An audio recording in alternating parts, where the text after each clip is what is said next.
It was as if my whole world exploded. And I came to, and I had an explosion of emotions. So relieved that I was alive. And it really felt like that could have been it. Welcome to Retirement Revealed. I'm your host, Jeremy Keil, and we're here to turn your retirement savings into retirement income. Today, we have Karen Carr helping us move forward into retirement with purpose. Karen, welcome to the show. Thank you very much, Jeremy. You got it. And speaking of moving forward, you were at a time in your life where you were in your career thinking of making a change, and then something drastic, tragic perhaps even happened. Tell me a bit about that. Yes, it was a crucial moment in my life. I had one child still at home, teenager, so I was getting ready to be an empty nester. I was very excited about being a coach, and I had some opportunities coming up that would expand my horizons as a life coach. And then I was actually doing some coaching for a local, an adult learning center. So I was able to talk with people about their career opportunities in this new land they lived in. They had come from other places. But I was driving home on a January day around noon, and there was a big blizzard. So I avoided the freeway, which was, locked up with traffic. And I was at this four-way intersection coming through, and I saw no one around. I was very relaxed, and suddenly it was as if my whole world exploded. It was, like surreal, a dream where this car crashed into me. I was actually trapped in my vehicle, and I kind of blacked out, but didn't know if I had blacked out. But everything was gray. And I came to, and I had just an explosion of emotions. So relieved that I was alive, very excited. And it really felt like that could have been it. Oh, it was really traumatic. And you remember this. I've heard people that have been in car accidents and they say they've just have no memory of the accident. Mm. I wonder which one's even better, to have no memory or to have this memory. You've turned this memory into, I don't know, a catalyst for some change. What happened afterwards? What was the recovery like, and what were you doing with your life afterwards? Yeah, the recovery was tough. Because I was physically disabled. I had some broken ribs, and but I, didn't need to be in the hospital, and that was fantastic. But then I found myself after about a week, I could hardly walk. Drove myself to the doctor's office, got in a wheelchair at the entrance, and then the doctor really didn't even make eye contact with me. He's looking at his computer trying to figure out which drugs to prescribe. And I'm very sensitive. And I said, I really don't want to get on some drugs. And so I found, fortunately, some healers in the area, this woman who does massage therapy, and then a chiropractor who helped me walk again. But about my professional life, I really fell into kind of a little bit of a chasm for a couple months. That, wow, I'm missing this opportunity to go out east, work with another coach.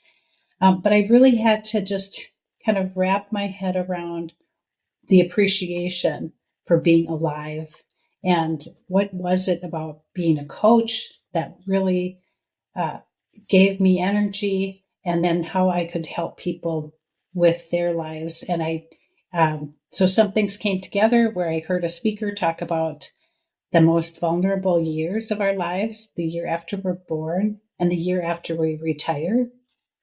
And I thought, wow, this is really, just like really locking it in that I want to be a retirement coach, focused on, I'm a life coach, and now I can focus on helping people retire.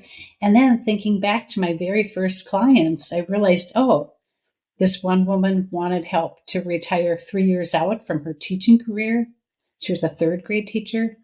And then this other gentleman wanted help deciding how his life was going to go in his he was forced to retire because of a physical a health event, and he was only in his late 40s. So I thought back to my first couple clients and how gratifying it was. And then it's been a really wonderful ride here to support people who are looking ahead to retirement or find themselves in retirement kind of suddenly.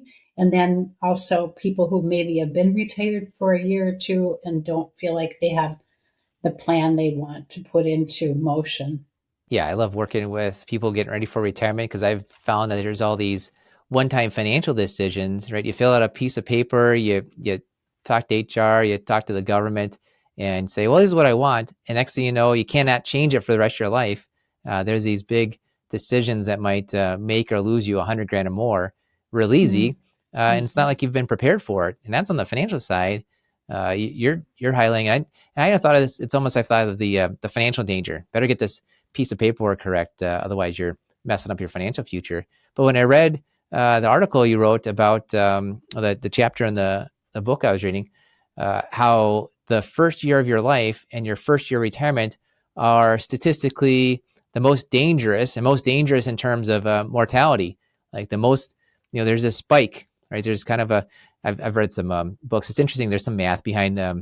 mortality and longevity and how it kind of changes over time. But there's this spike the first year of your life is kind of more dangerous than it should be. And the Mm-hmm. first year of retirement is more dangerous than it should be in terms of mortality. And so I appreciate you coming on saying, watch out, there's this danger that might pop up. And of course, in a bit of a way, it's absolutely a horrible experience to go through to have that car accident. But you've got this Mm-hmm. demarcation. You've got kind of your life Right. before and after. It's almost I'm going to assume it's almost easier to point out kind of a before and after, or to say, well, Mm-hmm. now I've got this decision point. How do you help people kind of create this purpose or decide what they want to do when it's more like they get to choose Mm-hmm. to make this choice? It's almost sometimes harder to make a decision when you have the chance to make a decision. Right. How do You're we go not about doing forced this? into it. Right. Well, I like that idea when you talked about the year after we're born, which I talk about in the chapter, and then the year after we retire. I think of it sometimes as a rebirth. And that is really how I try to think about my car accident. Everything was gray. I mean, I really thought when I came to and saw that gray, I thought, I'm not dead. I'm Yeah. alive. And the world is brilliant, has so many colors. It was amazing.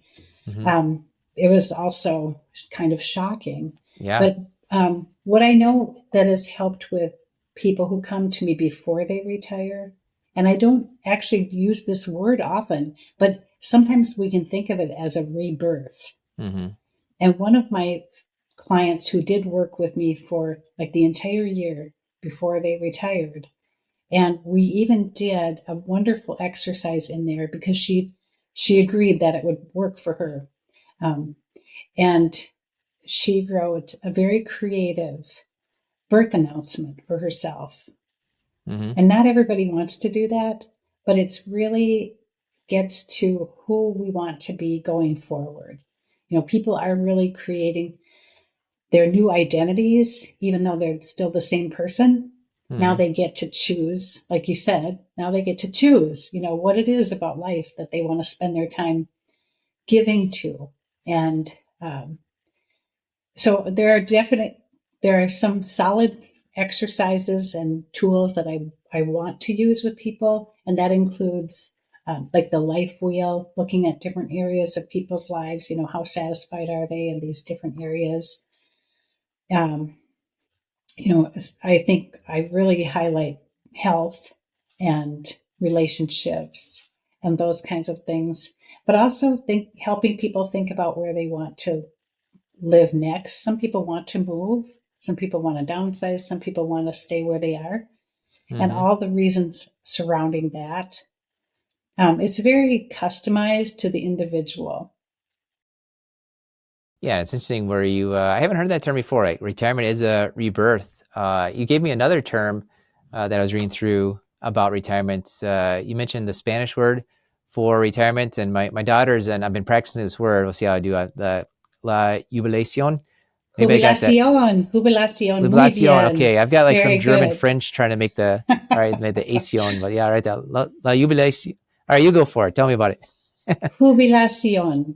Okay, the jubilation. So the word for retirement in Yes. Spanish is the jubilation, which I think is great because you think of jubilee, it's a happy time. When I thought of jubilee, though, I'm remembering some Bible study where there's this jubilee year Hmm. back in the history of Israel, which is this complete rebirth, kind of Oh, reset. So it's interesting. Like you said, retirement to yeah. rebirth. Someone mentioned to you the Spanish word is jubilation in Spanish, but really it is like a rebirth, and it's something to be Hmm. celebrated. How Hmm. has that kind of thought around this word? How has that maybe influenced your friend, your clients, who's got this cultural world and word, and how's it maybe influenced you? Um, I I love variety and to do a lot of different things. And at the same time, I can see where when I talk to people about being coached and, where do they want to go next, that variety of options can be a little bit overwhelming. So the idea of retirement doesn't sit well with many people. They don't even like the word. They don't want to plan to retire, and they know they need to. So that's a lot of people who come to me are in that position of, oh, I know I need to, and I don't really want to. So then the idea of celebration, I ask them, well, are there some things that you want to celebrate now in your career? Who you are being, who you are bringing to the work you do now. What do you want to celebrate? And then um, try to kind of wean people into the future. So part of the celebration piece is looking at how they want their lives to work today. What brings them joy, even though they're working. And a lot of people who come to me will say, I really like my job and I also know I want to retire. So it's kind of this weaning or, one step at a time. I do have people, I don't know if I wrote this in the chapter, but I ask almost every client to create a 2 week ideal schedule. What do you want to do with every waking hour that you have? And so I did this before I even started coaching with a pencil and paper with when I worked with a creative business consultant. So it's not even in the coaching toolbox, but it's in mine. So I have people create this 2 week ideal schedule. Make sure you fit things in there that you have to do, and then make sure you fit things in there that you want to do that are about just self care. Mm-hmm. That's Jeremy, that's a big deal for people is like, okay, self-care. So it actually concerns people. They don't know, they're used to taking care of business. They're used to Mm-hmm. helping other people. But it's that description of getting on an airplane, and putting the oxygen mask on yourself before you put it on anybody else, even your child. Because if you don't have that oxygen, you can't help anybody. Yeah. And I don't know who said that. I heard him, one of our podcast guests. We're over just about 200 now, I think, for that. So I don't know who said this, Oh. but somebody said when you're working, your job is your job. When you retire, your health is your job. Mm-hmm. And that's exactly it. If you're thinking of your spouse, your kids, grandkids, you can't be around if you're not healthy enough to be around, or you can't be with them in the ways, right? I hear people talking about, oh, I want to get down on the floor with my grandkids. And that's maybe you can get down, but it's tough to get back up. So you're not getting back down again to Right. play Legos or whatnot. And so that's interesting, that idea of this celebration, but also almost renewal. We're talking rebirth and renewal, I think, of in that health, focusing on Mm-hmm. yourself is a good way to do that. Well, you've been coaching for a bit of time, talked with people that have gone into retirement, through retirement. What does retirement look like for you? Well, I'm happy to say that, I love being a coach. I get so much good energy from coaching and gratification. But when I also, over the course of my life, I've been putting off um, doing things that bring me joy, like writing poetry or short stories. So I always have this kind of this safety net or security blanket, and because I want to keep doing things, I want to keep learning things, I want to be more of a writer. So I love creative writing, I love literature, and I was an English major. So um, so I like the idea of being more creative when I have more time for self-care. Mm-hmm. Well, and that's probably, I bet you that's in your 2 week schedule. I like that idea of the 2 week schedule. And especially if you're married or have a partner, you're sharing your life with somebody, you do it, they do it, and then compare and find out where the conflicts might be, because there's probably going to be some conflicts there. You hear, especially, it's maybe more a joke, but it's come out a reality of all of a sudden the hard charging businessman retires and his wife's like, "What are you doing here?" Oh no, that's not even a joke. Yeah.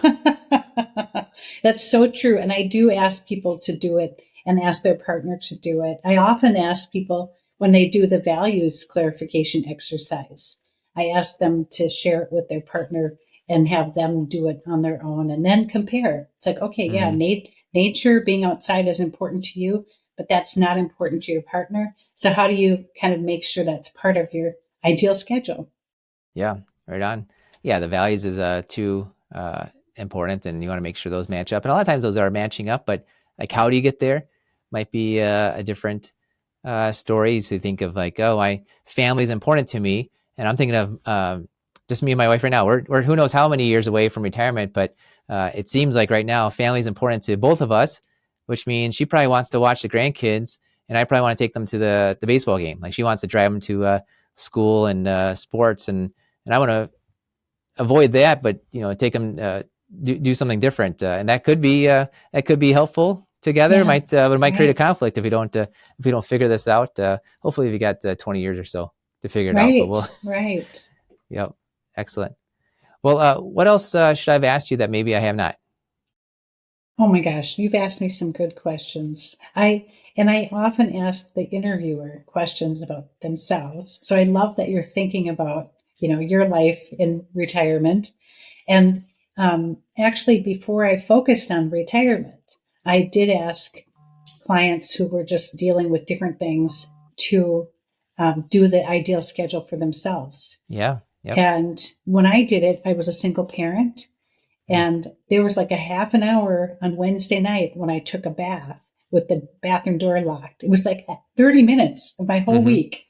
And I love that comparison. When you look back and you think, okay, I put that on paper so I remember it more. But it's like, wow, now I'm all about self care. Yeah, um, but it's a matter of balancing it out too. yep. That's So exactly it. is it something that you and your wife might do now and compare the 2 week schedule? And I think we're gonna have to do it. Well, my wife likes to. She has the those Pottery Barn, like the big 2 foot by 3 foot calendars. We got the 2 month calendars. So at least once a month we go through. What we do is we go through and say, here's what's on our calendar. What we don't do is, what do we want to have on our calendar? I yeah, think that's what we need to do, is let's go with a right. blank calendar and say, what do we want to do, instead of what's already thrown on there from Yes. everything else. Yeah. And that's why I actually suggest people use two pieces of 8 by 11 paper, a ruler and a pencil. And then you could do every half hour, so you might have a chunk of time, of course, 4 hours of this or 4 hours of that. But it's kind of eye opening.